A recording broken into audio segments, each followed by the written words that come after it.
Bienvenidos a la clase de Escuela de Formación Cristiana. A partir de esta semana estaremos utilizando en este espacio los materiales de Escuela de Formación Cristiana que desarrolla la Iglesia Presbiteriana. Es decir, utilizaremos los materiales contenidos en el fanal y que el ciclo de este año corresponde al tema de evangelización ante los nuevos movimientos religiosos. Iniciaremos con la lección número 25 por considerar que es aproximadamente en ese espacio donde nos encontramos o donde deberíamos estar más o menos las diferentes estudios a lo largo de las iglesias locales.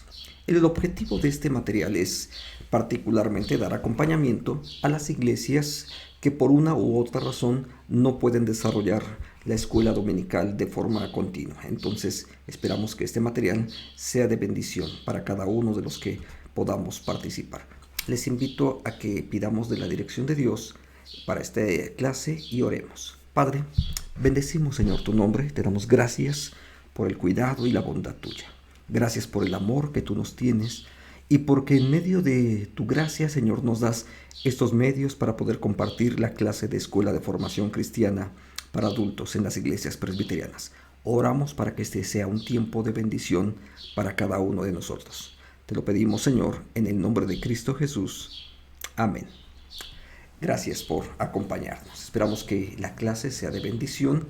Ustedes pueden conseguir en la editorial de la iglesia el material que usaremos a continuación y que realmente no será solamente para esta clase, sino para las lecciones que restan para el resto de este año 2020. Entonces, que Dios nos guíe en este tiempo de trabajo.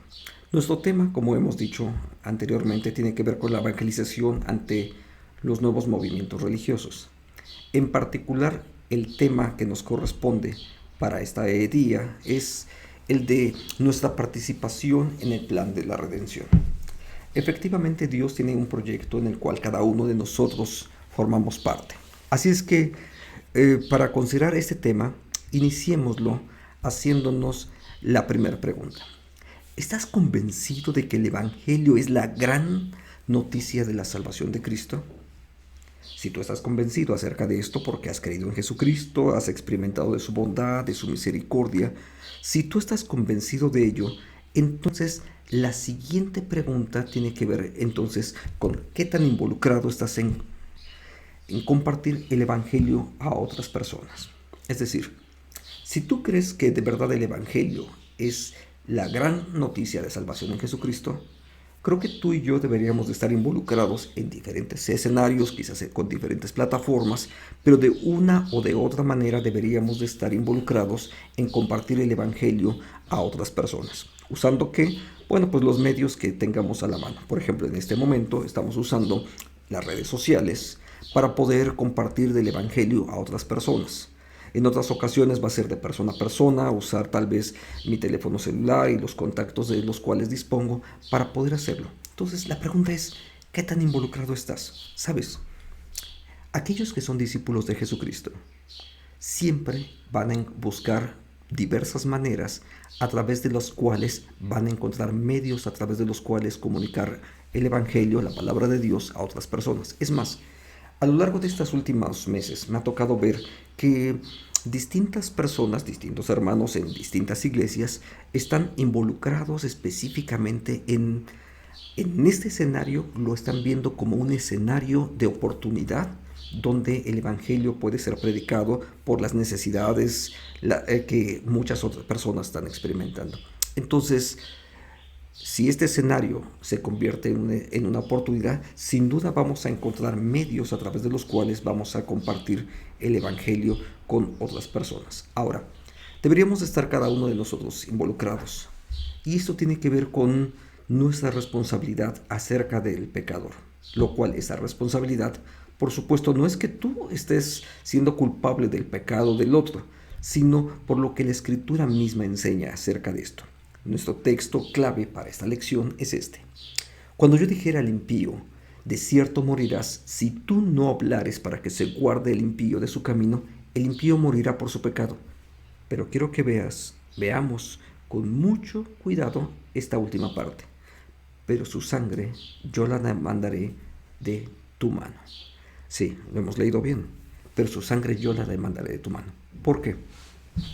Porque Dios, en su gracia, quiere la salvación de todas las personas. Que las personas no solamente estemos experimentando de su bondad y de su cuidado, sino que cada uno de nosotros podamos ser un instrumento para la gloria de Dios. Entonces, si leemos la parte final del texto clave, dice, si tú no le hablares, lo cual implica una responsabilidad para con cada uno de nosotros. ¿Por qué? Porque es la voluntad de Dios que cada uno de nosotros hablemos su palabra a los que aún están en pecado. Y hay muchísima gente en este mundo, en la sociedad, la cultura misma está de cabeza. Quiero que consideres simplemente las últimas cifras que nos han mencionado. Ha muerto más gente en estos últimos meses, producto de la violencia por el narcotráfico, etcétera. Ha habido mucho más muertes que los que han muerto por COVID. De ese tamaño es el problema que estamos experimentando. Y eso que las muertes por COVID siguen aumentando y todos los días recibimos un informe de que más gente está muriendo, pero no solamente es eso, sino que también muchos de los que incluso están muriendo por COVID, muchos de ellos también están muriendo sin esperanza, sin Cristo y sin Dios. Entonces, la voluntad de Dios es que toda esa gente que en este momento está pasando por diversos problemas, también cada uno de ellos puedan experimentar de la gracia y de la bondad suya. En el mismo libro de Ezequiel, solamente unos cuantos versículos adelante, dice así la voluntad del Señor. Así es que, por un lado nos dice, si tú no le hablares, pero nos lo dice por una razón, porque la voluntad de Dios es esta. Dice Jehová el Señor, que no quiero la muerte del impío, sino que se vuelva el impío de su camino y que viva. ¿Sabes? Esa es la voluntad de Dios. Entonces, por eso es que Dios nos ha puesto a ti y a mí para que usando diferentes plataformas, cada uno de nosotros esté sirviendo a los propósitos suyos y nosotros entonces tengamos un desarrollo específico dentro del proyecto de Dios. Así es entonces que vamos a leer el texto bíblico que nos corresponde para el día de hoy y vamos a hacerlo a través de una forma visual en esta ocasión. Así es que te invito a que tú veas el texto de esta ocasión. Muchos recaudadores de impuestos y pecadores se acercaban a Jesús para oírlo, de modo que los fariseos y los maestros de la ley se pusieron a murmurar: «Este hombre recibe a los pecadores y come con ellos». Él entonces les contó esta parábola. Supongamos que uno de ustedes tiene 100 ovejas y pierde una de ellas. ¿No deja las 99 en el campo y va en busca de la oveja perdida hasta encontrarla? Y cuando la encuentra, lleno de alegría la carga en los hombros y vuelve a la casa.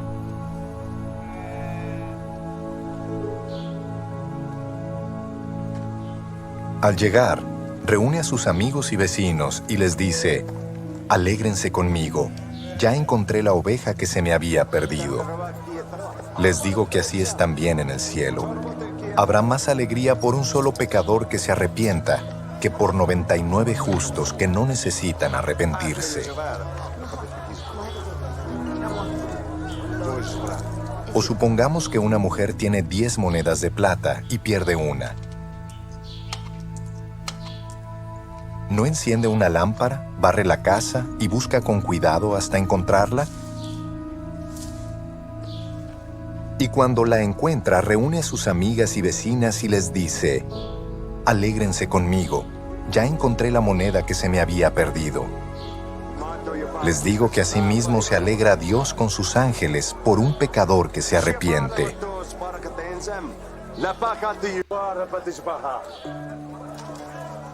Un hombre tenía 2 hijos, continuó Jesús. El menor de ellos le dijo a su padre: «Papá, dame lo que me toca de la herencia». Así que el padre repartió sus bienes entre los 2. Poco después, el hijo menor juntó todo lo que tenía y se fue a un país lejano.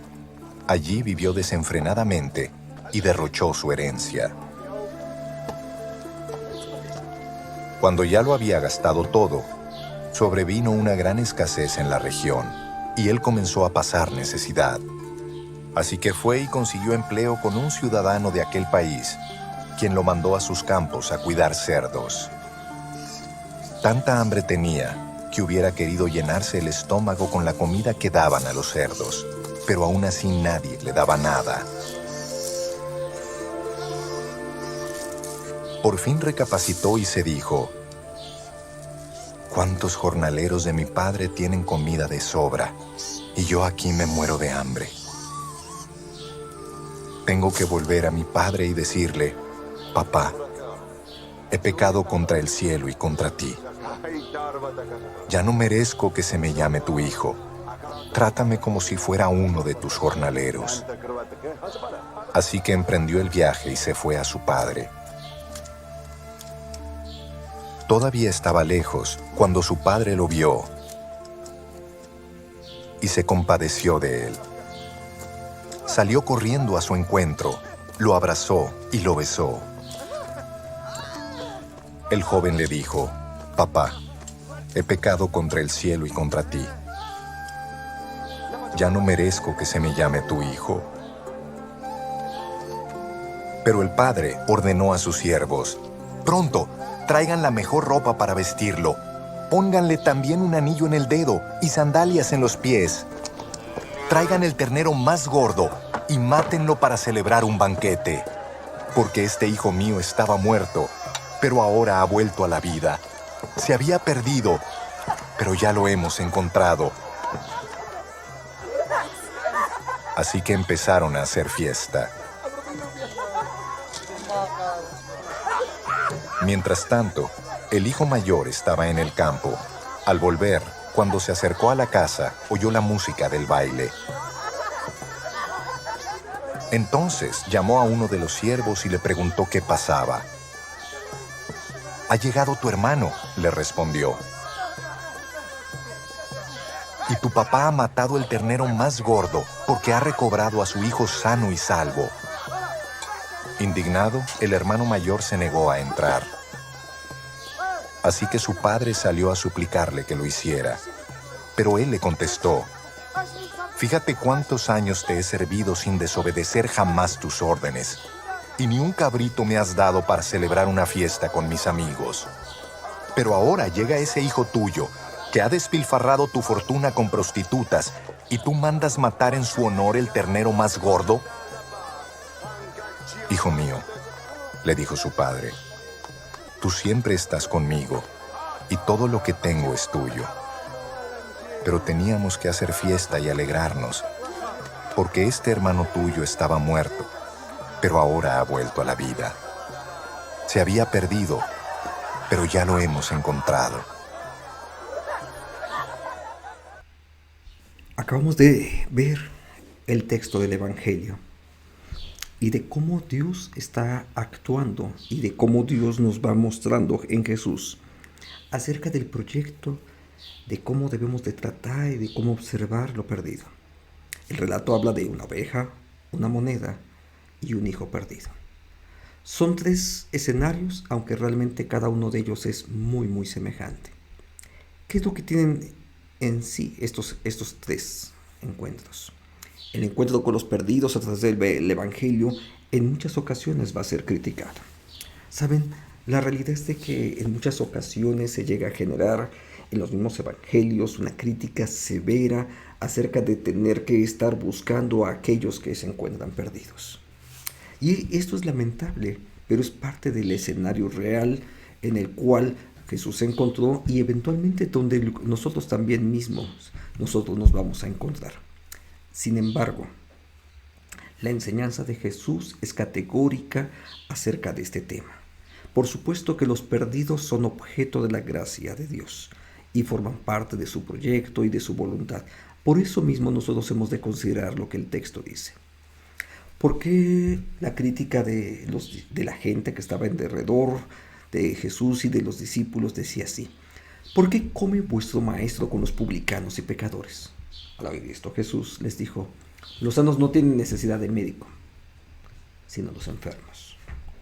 porque la gracia de Dios es justamente también para ellos.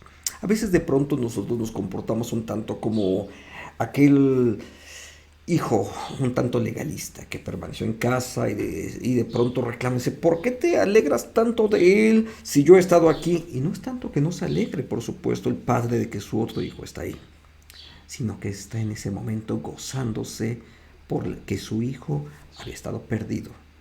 Lo consideraba prácticamente como muerto y sin embargo ha sido llamado a la vida. Eso tiene que ver, por supuesto, con nuestro enfoque y el valor que nosotros damos a cada una de las cosas que están ocurriendo en nuestro alrededor.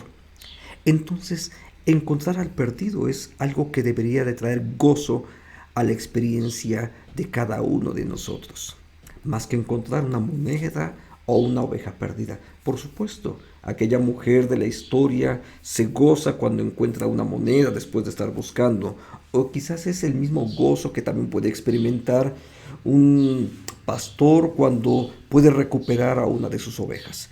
Por supuesto que eso trae gozo porque es algo que estaba perdido y que lo consideras prácticamente ya no tenerlo y sin embargo de pronto aparece y eso implica gozo para cada uno de nosotros, implica salir del desaliento hacia la esperanza nuevamente. Pero muchas veces nosotros mismos llegamos a escamotear el gozo de ver a un pecador arrepentido. ¿Sabes? De pronto le asignamos un valor un tanto diferente, cuando debería de ser todo lo contrario. Deberíamos de estar sumamente gozosos porque una persona ha llegado a la salvación y nosotros deberíamos de hacer fiesta, como también las mismas escrituras nos señalan acerca de cómo debería de ocurrir todo esto. Entonces, cada uno de nosotros deberíamos de aprender a gozar más y más acerca de la salvación que Dios provee cuando alguien llega a conocer más del Evangelio. Entonces, cada uno de nosotros como iglesia incluso hemos de aprender a gozarnos cuando una persona llega al arrepentimiento y celebrar junto con ellos, mostrarnos agradecidos ante Dios. Y tal vez es cierto que se han gastado recursos y sin duda implica esfuerzos en muchas de las ocasiones. Sin embargo, cada una de esas personas son valiosas y son valiosas. Quiero que recuerdes un poco el texto anterior, porque Dios no quiere la muerte del impío. Entonces, si Dios no quiere eso, hacer la voluntad de Él nos lleva justamente a sumarnos, a involucrarnos, a encontrar medios a través de los cuales nosotros estamos desarrollando tareas específicas, proyectos de evangelización, de servicio social, de acción pública, etcétera. Cualquier cantidad de medios distintos para que una persona pueda encontrar el regreso a casa. Entonces, consideremos ahora brevemente cómo es que ocurrió en esa historia. Hay una búsqueda y una espera a lo largo de este relato. Esa búsqueda y esa espera, voy a resumir en 3 puntos solamente este asunto. Es el hijo menor que pide su herencia como una forma de emanciparse. ¿Sabes? Hay un asunto que a veces se nos pasa cuando en la vida normalmente las herencias ocurrirían hasta la muerte de aquel que va a heredar. Sin embargo, cuando esto se produce de forma anticipada y entonces reclamo mi herencia antes, ocurre algo. Si yo pido mi herencia antes, estoy generando graves problemas que pueden poner en desequilibrio no solamente la familia, sino incluso todo aquello que depende, porque en esta ocasión seguramente implicaría incluso la manera de darte la parte de herencia que te toca, implicaría vender la propiedad que tengo o vender una parte de ella y seguramente podría ya no tener la misma funcionabilidad el proyecto cuando yo ya vendí una parte para dar la herencia a uno de mis hijos. Entonces, esto implica muchas acciones que están detrás de esto, pero que de parte del que ha pedido la herencia tiene que ver con una forma de emanciparse, de declarar su propia libertad y de caminar en su propio proyecto sin la dependencia del padre. Número 2. Ahora el hijo que tiene la herencia, que él considera suya, y empieza a vivirla, la empieza a derrochar, y toda esa libertad se convierte en poco tiempo en una ruina. ¿Por qué? Porque no tiene la capacidad de administración, porque su enfoque ha estado equivocado y porque la manera de vivir Su vida, al final de cuentas, corresponde a un proyecto de emancipación, de anarquía, donde él pretende querer hacer lo que él quisiese y sin tener que obedecer ni respetar al Padre, el cual aquí tiene una doble figura. Por un lado sí se refiere al Padre terrenal en la historia, pero al mismo tiempo es una emancipación y separarme de la voluntad del Padre para hacer mi propio proyecto. Me ha tocado escuchar en más de una ocasión historias semejantes, donde dices, bueno, se trata de mi vida. Bueno, la realidad es que no es nuestra vida. La realidad es que nuestra vida depende de Dios, porque Él nos la dio y nos la dio con un propósito. Así es que no podemos hacer ni siquiera con nuestra vida o con nuestro cuerpo aquello que nos viniese en gana, porque esa vida y ese cuerpo que tenemos es parte de la mayordomía que también Dios nos ha dado. Número 3. El hijo vuelve en sí en algún momento, ha pasado un momento, quizás tiene que tocar fondo, quizás tiene que experimentar angustia, dolor, sufrimiento, lamentablemente, porque ese no es el proyecto de Dios. El proyecto de Dios no quiere decir que hasta que experimentes el dolor, angustia y sufrimiento tremendo, entonces puedes volver al Padre. Ese no es el plan de Él. Sin embargo, en muchas ocasiones tenemos que experimentarlo de esa manera o hemos tenido que pasarlo para entonces, volviendo en sí, dice el texto bíblico, reconocemos nuestra falta, reconocemos nuestro error y entonces emprendemos ese regreso hacia nuestro Padre, en este caso el Padre amoroso que nos recibe y que nos bendice, porque ese es parte del proyecto que Él quiere desarrollar para con cada uno de nosotros. También en el mismo texto podemos resumir esto de esta manera. Salió de casa rico y sin embargo pierde absolutamente todo. ¿Falta de administración? No es falta de administración, es falta de sujeción a la voluntad del Padre, que no es exactamente lo mismo. Podemos no ser los mejores administradores, pero cuando estamos en obediencia al Padre, Dios sigue proveyendo para con cada uno de nosotros. ¿Qué es lo que ocurre después de esto? En medio de este escenario podemos observar algo. No hay una búsqueda, que sí hubo, para la moneda perdida. Una moneda se pierde y la mujer empieza a buscar. Una oveja se pierde y el hombre va tras de aquella oveja. En este caso no hay una búsqueda. Sin embargo, eso no quiere decir que si el Padre no te ha buscado, eso no quiere decir que Dios no lo ha hecho. La realidad es que Dios utiliza las circunstancias y aún a los hombres con los que este joven trató como un medio para que aquel joven pudiera recapacitar. Y este es un escenario importantísimo, porque la conversión implica, entre otras cosas, poder reconocer mis propias faltas para poder volver entonces a la gracia de Dios, a la comunión con el Padre y entonces experimentar ahí parte de la bendición. Dios usó a esas personas que incluso tal vez hasta en su momento le pudieron tratar mal, pero también seguramente usó a otros para poder mostrar gracia y que él pudiera sentirse otra vez querido y recibido en casa de su Padre. Vamos a considerar brevemente entonces 3 conclusiones acerca de esto, 2 de ellas nada más. 1. Dios está interesado por los perdidos. Eso lo podemos observar claramente en el Evangelio. Y si Dios está interesado por los perdidos, de tal manera que incluso Dios dio a su Hijo primogénito para que todo aquel que en él creyera pudiera recibir vida eterna, y lo hizo de tal manera que ha sido una salvación gratuita, donde no tenemos que hacer absolutamente nada, sino que hemos sido elegidos y respondemos al llamado de gracia acerca de todo ello. Fácilmente entonces podemos darnos que el inmenso amor de Dios fue tan grande, es tan grande, que dio a su Hijo primogénito para que incluso tuviese que estar exhibido en una cruz, clavado, y a partir de su muerte nosotros poder recibir la expiación por el pecado.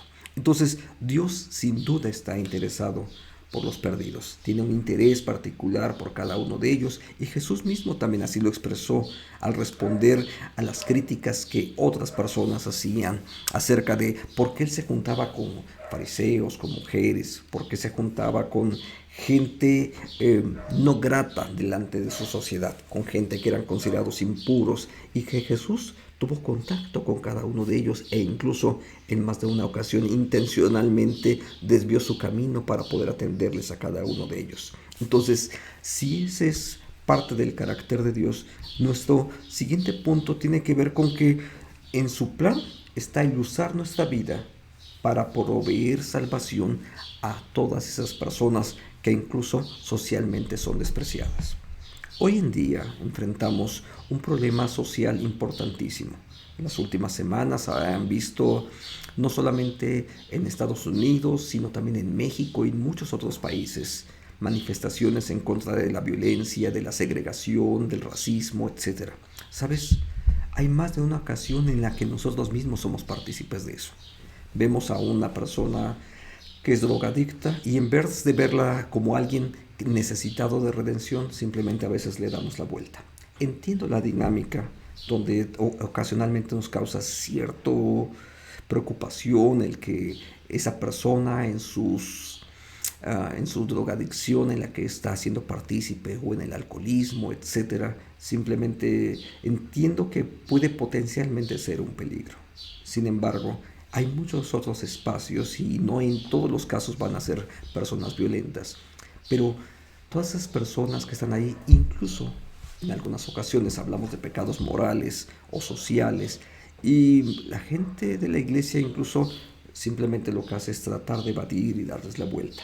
Vemos una persona que ha cometido un robo o un adulterio y la iglesia simplemente le da la espalda, un poco en un acto de purismo. Y entiendo la actitud de que podamos sentirnos confrontados por el pecado y rechazar incluso ese tipo de actitudes. Y sin embargo, la acción de Dios es a favor de los pecadores, porque busca que los pecadores puedan arrepentirse. ¿Y cómo va a ocurrir eso?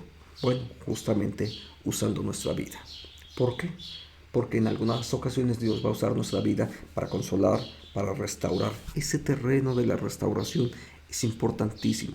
Déjame mencionar nada más un asunto de la disciplina de la iglesia. La disciplina de la iglesia no tiene como finalidad castigar al ofensor, sino restaurar el honor de Dios y vindicar, restaurar a nuestros hermanos, regresarlos a la comunión. Entonces, nuestro propósito en esta vida tiene que ver justamente con eso.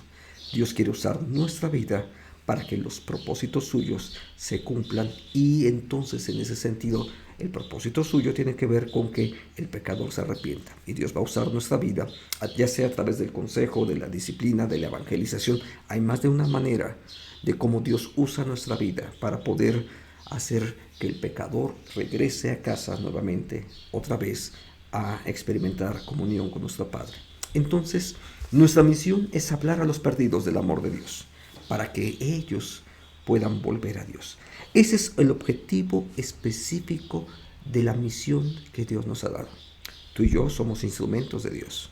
Nos ha colocado para eso. Así es que hay muchos escenarios a lo largo de la semana que van a estarse presentando. En cada uno de esos escenarios, tú y yo somos partícipes de ese proyecto. Cada uno de nosotros somos parte del proyecto de Dios para poder restaurar al que se encuentra perdido. ¿Cómo lo vamos a hacer? Aconsejando, guiando, exhortando, invitando. En otras ocasiones tendremos que señalar el error, pero también con amor ayudar y restaurar. En otras ocasiones será a través de la evangelización, llamando al arrepentimiento. Hay más de una manera distinta de cómo vamos a hacerlo, pero sin duda Dios nos ha dado una tarea y una responsabilidad en este trabajo de predicar el Evangelio para otras personas. Que Dios use nuestra vida para ese propósito suyo y podamos entonces ser usados para bendición de los hermanos que en algún momento han caído o de personas que aún no conocen del Evangelio. Oramos para que nuestro Dios nos use y esas oportunidades que a lo largo de la semana se presentan, Dios nos permita entonces en ellas glorificar su nombre a través de llamar a la gente que está experimentando esa carencia con Dios, llamarles al arrepentimiento en el nombre de Jesucristo. ¿Qué te parece si ahora oramos? Concluimos nuestra clase. Padre, gracias por tu bendición, gracias porque tu palabra siempre es la que nos enseña, porque en ella podemos aprender no solamente lo que debemos de creer, sino también cómo debemos de actuar. Tú nos has dado, dice tu palabra, el ministerio de la reconciliación, de reconciliar a las personas contigo, porque tú no quieres la muerte de los impíos, sino que ellos se arrepientan. Así, Señor, entendemos nuestra responsabilidad dentro del proyecto del reino tuyo. Permítenos y danos la sabiduría acerca de cómo hacerlo, Señor, de cómo actuar para que las personas necesitadas de ti puedan reconciliarse contigo. Que tu nombre sea glorificado a través de las acciones que habremos de desarrollar durante esta semana para poder hacer que las personas que están cerca de nosotros, con las que tenemos contacto, puedan reconciliarse y crecer en esa relación contigo. Te lo pedimos en el nombre de Jesús. Amén. Gracias por acompañarnos en esta lección de Escuela de Formación Cristiana. Si el Señor nos da de su gracia, nos vemos el próximo domingo a las 9 de la mañana. Gracias.